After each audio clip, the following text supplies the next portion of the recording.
Kombardoerne er et glimrende eksempel på, hvor galt det kan gå. Kombardoerne, de er jo røvhuller i eget kongerige, der hvor de står. Og vi andre skal død og pine bare ret ind efter kombardoerne. Og ja, det kan være, at jeg lige skal forklare, hvad en kombardo er. En kombardo, det er ham, der står og vinker der ombord på færgen. Ja, kombardo, du kører bare, hvor det er fint, du kører bare. Kom bare, du kører bare. Det er en kombardo.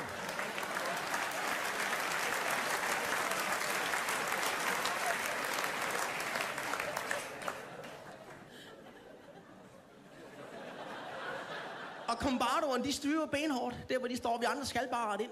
Og man kan sige, et stykke hen ad vejen, okay, fair nok. Problemet var så bare, at jeg var udsat for en kombardo, der også var skilleret. Ja, kombardo, du kører bare. Hallo, kombardo. Der holdt vi altså 4 rækker biler ved siden af hinanden, ikke sådan her. Er det mig, han kigger på, eller hvad? Kom nu, mand, hvad er du?